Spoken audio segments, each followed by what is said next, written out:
창세기 13장 14절에서 17절 말씀 함께 살펴보도록 하겠습니다.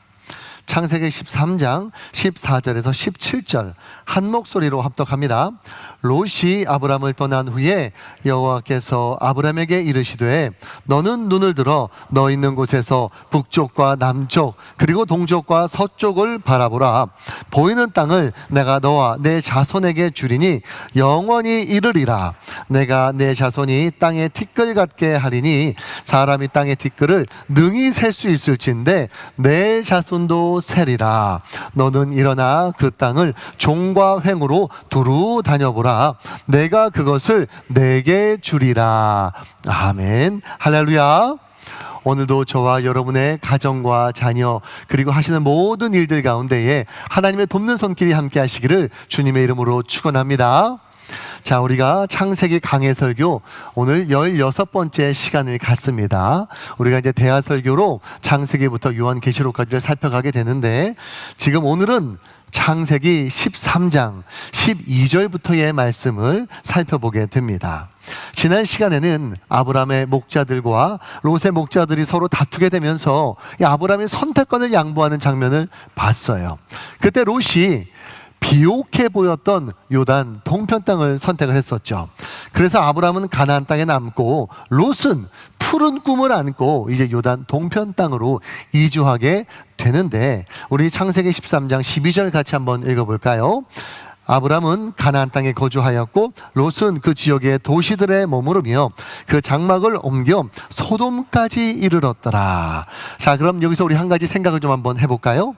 지금 롯이 요단 동편 땅을 선택한 이유가 뭐예요? 보기에 비옥해 보였기 때문입니다. 그러면 롯에게만 그렇게 보였을까요? 누가 보기에나 누가 볼 때에나 말이 자꾸 버벅대네. 누가 보기에도 그 땅은 비옥해 보이는 땅이었습니다. 자, 여호와의 동산 꼭 에덴 동산 같았고요. 얼마 전 흉년 때 피신해서 갔던 이집트 같았다. 성경은 그렇게 기록을 하고 있어요. 그러니 자연스럽게 많은 사람들이 그 땅을 차지하겠다고 몰려들게 되는 겁니다. 그러면 땅은 한정되어 있고 사람들은 많아져요. 뭐가 발생해요? 싸움이 나는 거죠. 서로 차지하겠다 싸우게 될 때에 어떤 사람이 그 땅을 차지하게 될 것인가? 첫째, 착한 사람. 둘째, 독한 사람. 누가 차지하겠어요? 당연히 독한 사람들이 그 땅을 차지하게 될 거예요. 그래서 그 땅에 사는 사람들이 어떠했는지 13절을 볼까요? 소돔 사람은 여호와 앞에서 악하며 큰 죄인이었다는 겁니다. 그런 곳으로 롯이 떠나는 거예요. 자, 아브람과 함께하던 롯이 떠나자 아브람은 심정적으로 큰 어려움을 겪게 됩니다. 왜냐? 아브람은 아들이 없고요. 롯은 아버지가 없어요. 둘이 서로 이 부자지간처럼 의지하는 관계였어요. 그런데 떨어졌으니 허전한 거예요. 어제도 우리 교회 결혼식이 있었죠. 이 자리에 계신 분들도 이제 자녀들 결혼시키신 분들이 많이 있으실 텐데요. 그 자녀가 이제 결혼해서 떠나니까 마음이 어떠세요? 알터니가 빠진 것처럼 속이 시원하십니까? 아니면 허전합니까? 허전하시죠. 마음이 허전한 거예요. 그리고 의지할 대상이 이제는 없게 되는 거죠. 아브라함이 그런 허전함이 있는 거예요. 그래서 그동안 이 롯을 자기 아들처럼 의지하고 살아왔었는데 그 롯이 떠났으니 이제는 의지할 분이 누구밖에 없는 거예요? 하나님밖에 안 남은 거예요. 그런데요, 그렇게 기댈 곳이 다 사라져버리고 하나님만 남게 된 그 상황이 아브라함에게는 은혜인 줄로 믿습니다. 왜냐하면 그렇게 되었기 때문에 하나님을 의지하게 되었고 그 신앙이 더 성장하게 된 거예요. 그렇게 아브라함이 성장하게 되자 어느 날 그 아브라함을 보신 하나님께서 찾아오셔서 굉장히 일방적인 약속을 하나 해 주셨어요. 우리 14절에서 17절 한번 읽어봅시다. 롯이 아브라함을 떠난 후에 여호와께서 아브라함에게 이르시되 너는 눈을 들어 너 있는 곳에서 북쪽과 남쪽 그리고 동쪽과 서쪽을 바라보라. 보이는 땅을 내가 너와 내 자손에게 주리니 영원히 이르리라. 내가 내 자손이 땅에 땅에 티끌 같게 하리니 사람이 땅의 티끌을 능히 셀 수 있을진데 내 자손도 세리라. 너는 일어나 그 땅을 종과 횡으로 두루 다녀보라.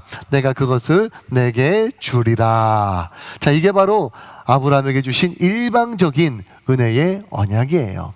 두 가지 내용이죠. 첫 번째로 내 눈에 보이는 모든 땅을 너와 너의 자손에게 주겠다. 두 번째로 내 자손이 수를 헤아릴 수 없을 만큼 많아지게 해주겠다. 그런데 그 약속이 이루어지는 과정을 보면요, 하나님께서 그 아브라함에게 동의를 구하거나 함께 조율하거나 이런 과정이 없어요. 일방적이에요. 여러분, 그 인간관계 가운데에 어떤 일방적인 일이 막 나한테 들이닥치면 여러분 유쾌하세요? 상쾌하세요? 통쾌하세요? 불쾌하세요? 보통은 불쾌하지요. 그런데 이렇게 일방적으로 하나님이 하셨음에도 불구하고 그게 은혜라고 하는 이유가 뭐예요?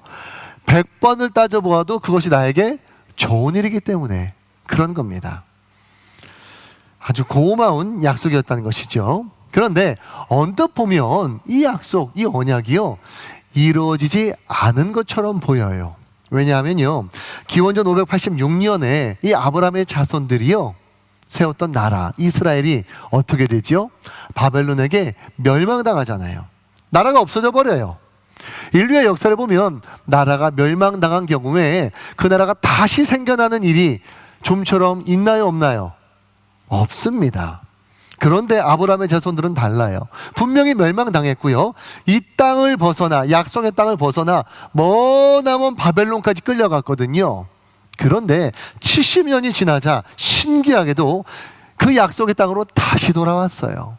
그리고 그 땅에 약속되었던 나라를 다시 세웁니다. 나라를 재건했다 그 말이에요. 그리고 예수님 십자가 사건 이후에 AD 70년이 되었을 때 이 이스라엘이 다시 한번 멸망합니다. 로마의 디도 장군에 의하여서 예루살렘이 완전히 멸망했고요, 돌 위에 돌 하나도 남지 않을 정도로 완전히 가루가 되어버렸어요. 그래서 진짜 끝났구나, 이스라엘 이제 희망 없구나, 이렇게 보여지는 상황이 되었음에도 불구하고요, 놀랍게도 1900년 가까운 시간이 지나고 나자 이 1948년 이 이스라엘 사람들이 다시 그 약속의 땅으로 모이더니 지금 어떻게 됐어요? 나라가 다시 재건이 되었단 말이에요. 지금 이스라엘 있어요, 없어요? 세상에 2번이나 멸망을 겪었는데도 다시 그 나라가 돌아왔다는 거예요. 하나님께서 하셨던 그 일방적인 약속들이 무효가 되었습니까? 아니면 유효가 되어서 지금도 지켜지고 있습니까? 지켜지고 있다는 거예요. 하나님께서 말씀하시면 지키시는 줄로 믿습니다. 이게 끝이 아니에요. 지금 이스라엘은 국제사회에서 그 작은 나라가 영향력이 있어요, 없어요? 엄청납니다. 지금 뭐 미국을 좌지우지하는 것은 물론이고요, 전 세계의 금융과 대부분의 그 기업들을 쥐고 흔들 정도의 자본가들이 다 유대인들입니다. 그리고 그 우리나라 IMF 때 그 우리나라의 건강한 기업 주식으로 막 들었다 놨다 하면서 탈탈 다 털어먹은 사람들이 유대인들이에요. 요한계시록까지 가보면요, 그 유대인들이 천년 왕국이 될 때 예수님이 약속되었던 메시아였다라고 하는 그 사실을 깨닫게 되어져서 다시 하나님께 돌아올 것까지도 예언이 되어져 있습니다. 그러니까 그 아브라함이라고 하는 사람이 본토, 친척, 아비집을 떠나 완전히 혼자가 되면서 외톨이가 되고 더 이상 의지할 곳이 없었던 그때에 아브라함이 하나님을 의지하게 되었고, 하나님은 그러한 아브라함을 찾아오셔서 이런 일방적인 약속을 해주셨는데 그 약속이 지금까지도 그리고 영원히 지켜지는 줄로 믿습니다. 사랑하는 성도 여러분, 그래서 우리도 여기에서 배울 것이 있어요. 여러분이 의지하는 그 무언가가 있을 수 있습니다. 돈일 수 있고요, 자녀일 수 있고요, 부모일 수 있고, 그 무언가를 우리가 의지할 수 있는데 그 의지하던 모든 것들이 사라지는 순간이 올 수 있다는 거예요. 그래서 더 이상 기댈 곳조차 보여지지 않는 그런 순간이 사실은 하나님의 은혜가 시작되는 순간인 줄로 믿으시기 바랍니다. 그래서 여러분을 향한 하나님의 그 일방적인 은혜가 부어지기 시작하고 할 때 그 하나님을 믿고 그 하나님만 의지하시기를 주님의 이름으로 축원합니다. 자, 이러한 하나님의 일방적인 약속을 받자 아브라함은 마므레라고 하는 지역으로 그 터전을 옮기고 예배를 드려요. 18절입니다. 이에 아브라함이 장막을 옮겨 헤브론에 있는 마므레 상수리 수풀에 이르러 거주하며 거기서 여호와를 위하여 제단을 쌓았더라. 자, 여기 보니까요 굉장히 중요한 단어가 하나 나왔어요. 지금 아브라함이 제단을 쌓았는데 누구를 위하여 쌓았다고 하죠? 여호와를 위하여 쌓았다는 거예요. 이게 바로 아브라함의 삶의 자세입니다. 오늘 우리도 지금 여기 이 자리에 모여 예배를 드리고 있는데요, 제가 묻습니다. 여러분들은 누구를 위하여 예배를 드리고 계십니까? 혹시라도 내가 만족하려고, 내가 은혜를 받으려고 자기를 위하여 예배를 드리고 계신 분이 계시지는 않습니까? 우리 한국의 무속신앙을 한번 좀 생각해 보죠. 구술하는 사람들, 누구를 위해서 구술합니까? 자기를 위해서예요. 새벽에 목욕 재개하고 지성을 드리는 이유가 뭡니까? 자기를 위해서라는 거예요. 그렇다면 사랑하는 성도 여러분, 여러분은 왜, 무엇을 위해서 신앙생활을 하고 계십니까? 혹시 자기를 위하여서 신앙생활을 하고 있다면요, 둘 중 하나예요. 미신이거나 아니면 자기 탐욕을 섬기는 우상 숭배일 수 있다는 겁니다.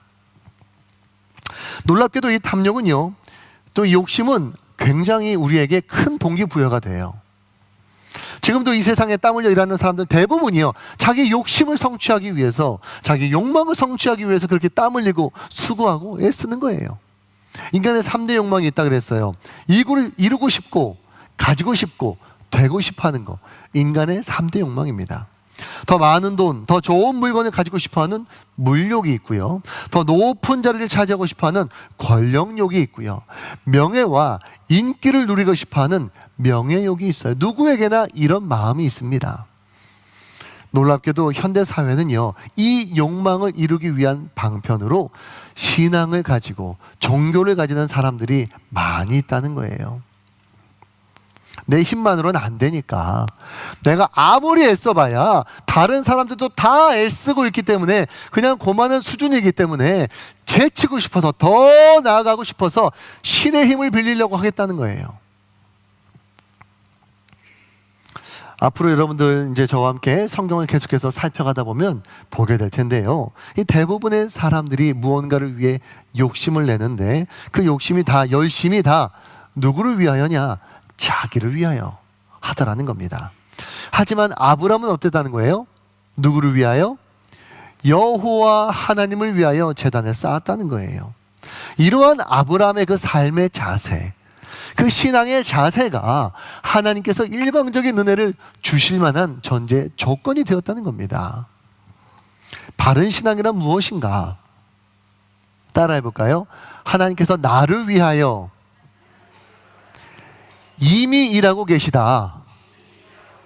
바로 그 믿음을 가지고 나도 하나님을 위하여, 하나님의 나라와 그의 뜻을 위하여 살아가는 것, 이게 바로 예수님께서 우리에게 가르쳐 주신 바른 신앙인 줄로 믿으시기 바랍니다. 그렇게 살아야 우리의 하나님과의 관계가 사랑의 관계가 될 수 있는 거예요. 여러분, 사랑이 뭡니까? 나보다는 누구를 위하는 거죠? 상대를 위하는 거예요. 상대를. 서로가 서로를 더 위해주는 거, 자기를 위해주고 나를 충족시켜달라, 이게 아니고 상대를 위해서 애쓰고 헌신하는 거. 여러분, 이게 성숙한 사랑이지 않습니까? 사랑하는 군산삼학교의 성도 여러분, 하나님을 사랑하기 때문에 하나님을 위하여 예배하는 성도들 되시기를 축원합니다.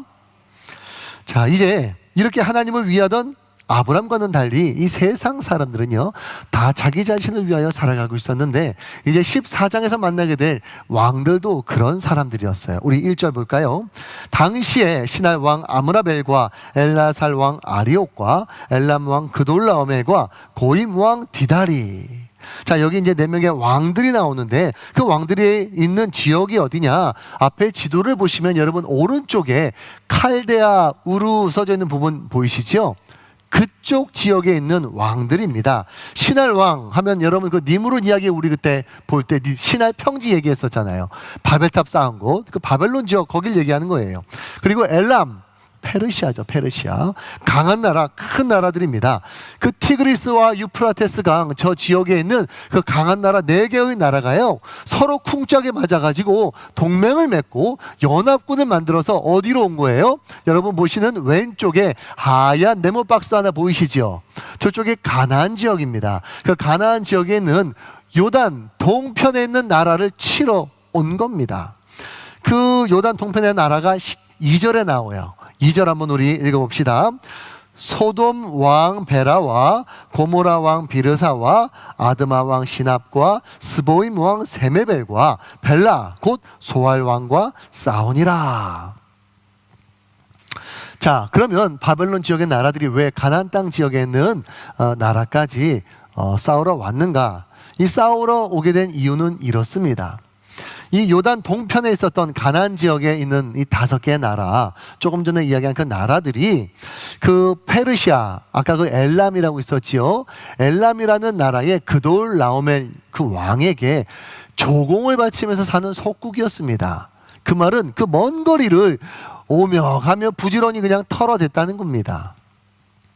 그런데 그 12년을 그렇게 해왔는데 13년째 되던 해에 더 이상은 이렇게 못 살겠다 하고 그 5나라, 가나안 지역의 5나라가요, 그돌라오멜을 배반한 겁니다. 그리고 자기들끼리 힘을 모았어요. 이 가나안 지역의 나라들을 가나안 연합군 이렇게 부르도록 할게요. 자, 그렇게 가나안 연합군이 배신을 하자 그 엘람 왕 그돌라오멜이 분노하면서 군사를 모읍니다. 시간이 한 1년 정도 걸린 거죠. 그래서 이제 신할 왕, 엘라살 왕, 그리고 고임 왕에게 내가 쳐들어가서 전리품 받으면 한몫 두둑하게 챙겨주겠다 해가지고 이제 동맹을 한 겁니다.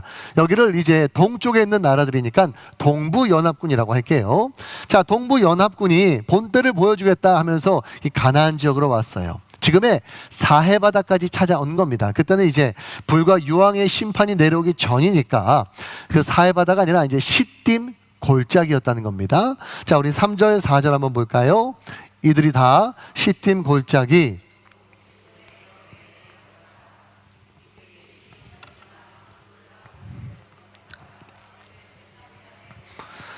자, 그래서 동부연합군이 그 바벨론에서 이제 위쪽 하란에 거쳐서 그 비옥한 초생딸 지역을 통해서 아래로 내려오게 되는데요. 오는 길에 정벌한 족속들이 저 오른쪽에 6개가 보여요. 여러분 아마 잘 안 보이실 거예요. 이게 믿음이 좋아야 보일 텐데 믿음의 눈으로 보시고 제가 나중에 그 우리 그 성도님들 카톡방을 통해서 지도는 띄워드리도록 할게요. 그 6개 부족을 오는 길에 정벌을 하는데 그 이제 국가들이 5절에서 7절에 나옵니다. 같이 볼까요? 제14년에 그돌라오멜과 그와 함께한 왕들이 나와서 아스드롯 가르나임에서 르바 족속을, 함에서 수스 족속을, 사외 기랴다임에서 엠 족속을 치고 호리 족속을 그 산 세일에서 쳐서 광야 근방 엘바란까지 이르렀으며 그들이 돌이켜 엔미스밭 곧 가데스에 이르러 아말렉 족속의 온 땅과 하사손 다말에 사는 아모리 족속을 친지라. 이렇게 동부 연합군이 밀고 내려오면서 아주 파죽지세로 치고 내려오니까요, 이 가나안 연합군도 어쩔 수 없이 막 속수무책으로 당하는 겁니다. 그리고 그 난리통에 또 누가 위기에 빠지게 되느냐면 소돔 땅으로 이사 갔던 아브라함의 조카 누구예요? 예, 롯이 사로잡히게 된 겁니다. 자, 우리 8절에서 12절 같이 읽어볼까요? 소돔 왕과 고모라 왕과 아드마 왕과 스보임 왕과 시딤 골짜기에서 그들과 전쟁을 하기 위하여 진을 쳤더니 엘람 왕 그돌라오멜과 고임 왕 디달과 신할 왕 아므라벨과 엘라살 왕 아리옥 네 왕이 곧 그 5 왕과 맞서니라.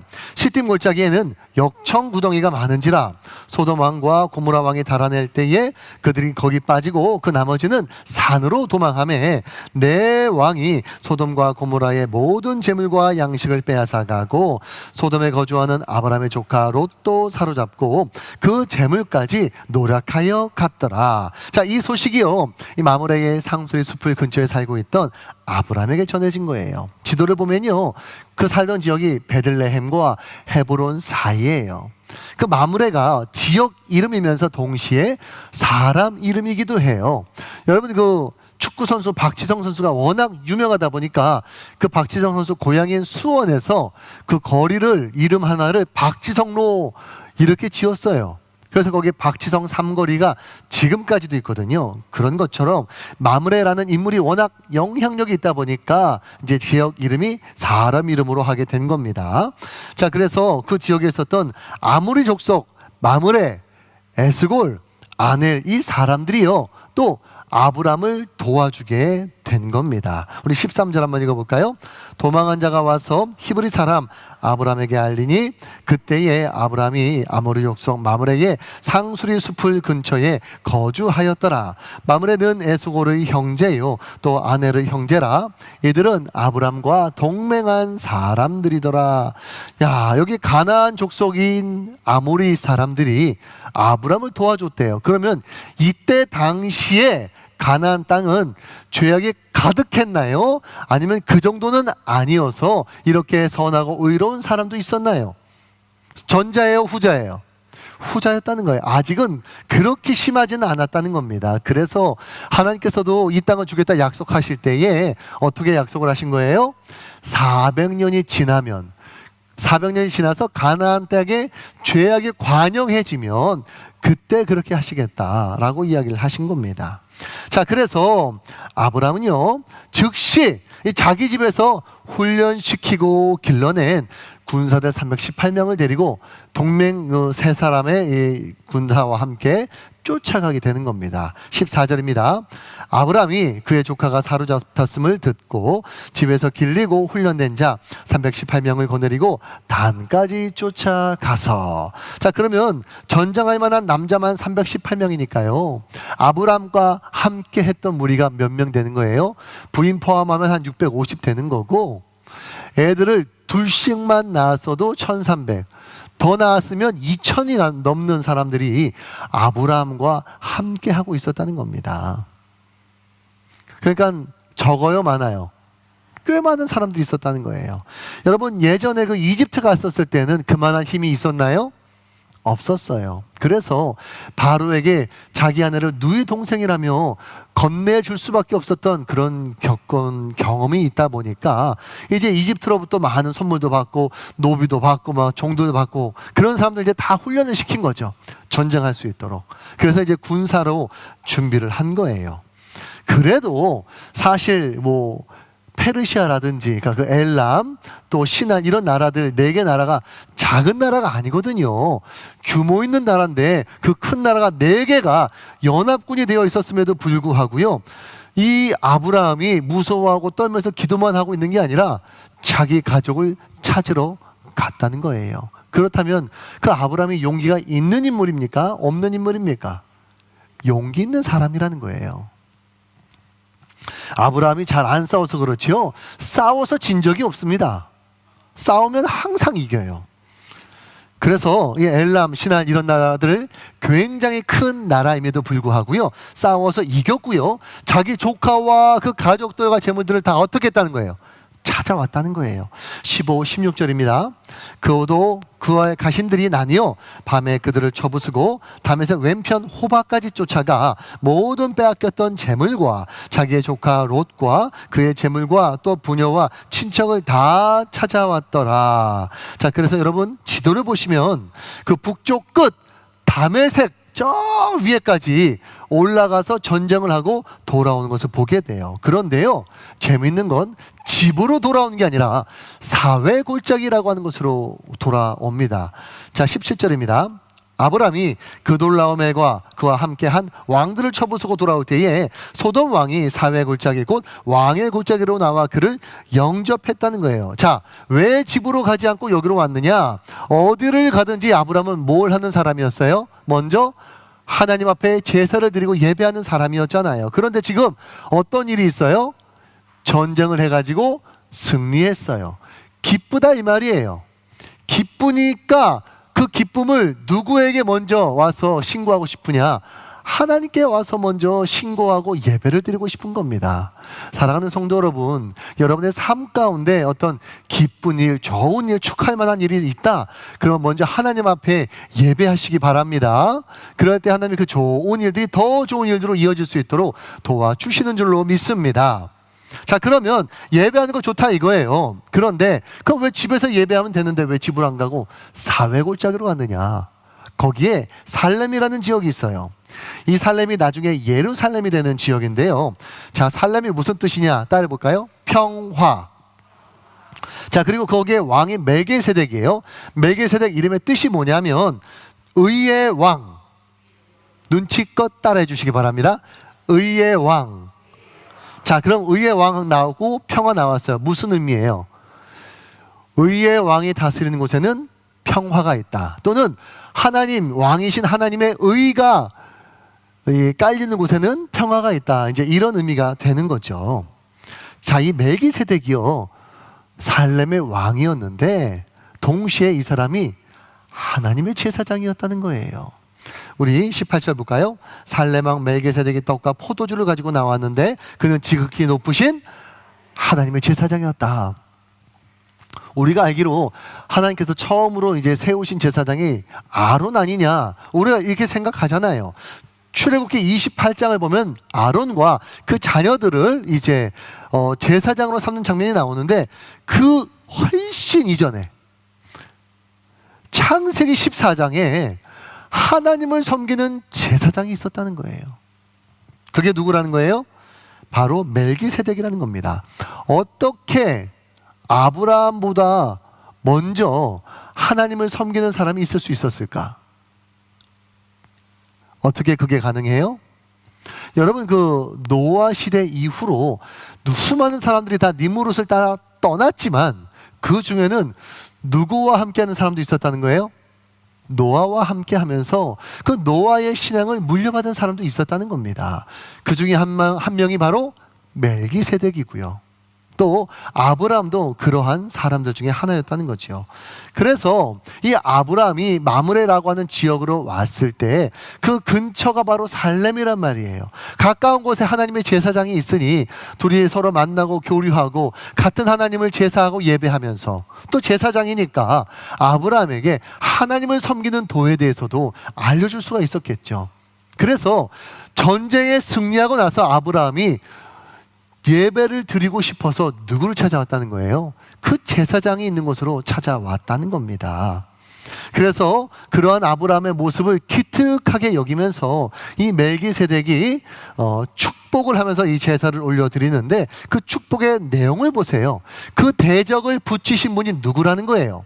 하나님이라는 거예요. 우리 19절 봅시다. 그가 아브라함에게 축복하여 이르되 천지의 주제이시여 지극히 높으신 하나님이여 아브라함에게 복을 주옵소서. 20절 너희 대적을 내 손에 붙이신 지극히 높으신 하나님을 찬송할지로다 하매 아브라함이 그 얻은 것에서 10분의 1을 멜기세덱에게 주었더라. 자, 이 멜기세덱의 선언을 보면 그 축하받을 만한 일이 누구로 인해서 왔다는 거예요?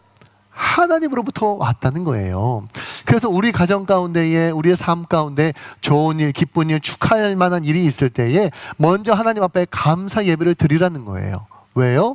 하나님으로부터 왔기 때문이죠. 그래서 여기도 보니까 감사 예배를 드리게 되면서 이 아브라함이 자기가 얻은 그 전리품에서 10분의 1을 떼어서 멜기세덱 하나님의 제사장에게 드렸다는 겁니다. 이게 바로 11조의 기원이에요. 이 전쟁을 승리하게 하신 분이 하나님이다. 이 멜기세덱의 선언에 동의한다라고 하는 아브라함의 신앙의 고백인 것이지요. 그런데요, 우리가 11조 생각하면 보통 뭘 떠올려요? 규정, 규칙, 율법 이런 단어들이 떠올라요. 그래서 신앙인이면 당연히 해야 되는 거, 이제 이런 생각을 하게 되는데요. 사실 개념은 그런 개념이 아니에요. 여기 지금 앉아 계신 성도님들 대부분이 다 세례를 받으신 세례 교인들이십니다. 여러분 세례 받으실 때 모든 신앙 공동체 앞에서 하나님 앞에 약속을 했지요. 여러분이 하신 약속들을 지금 다 기억하고 또 지키면서 살아가고 계십니까? 여러분이 하신 약속 기억하세요? 우리가 이런 약속을 했어요. 4가지입니다. 세례받을 때 한 약속이에요. 4가지. 첫 번째, 주일을 거룩하게 지키겠습니다. 두 번째, 매일 성경을 읽고 복음 증거에 힘쓰겠습니다. 셋째, 11조와 헌금과 성도의 의무를 다하여 교회를 함께 세워가겠습니다. 넷째, 교단의 헌법과 제도 이념에 순종하고 교회의 질서를 잘 지키겠습니다. 자, 이런 약속을 했는데 누가 강요해서 약속을 했나요? 아니면 여러분이 자원해서 했나요?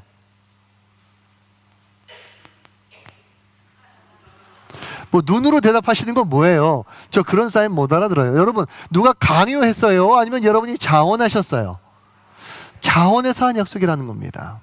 마찬가지예요. 11조도 지금 10의 1조를 이거 드리는 게 누가 강요했어요? 아니면 멜기세덱이 요구했어요? 그런 거 아니에요.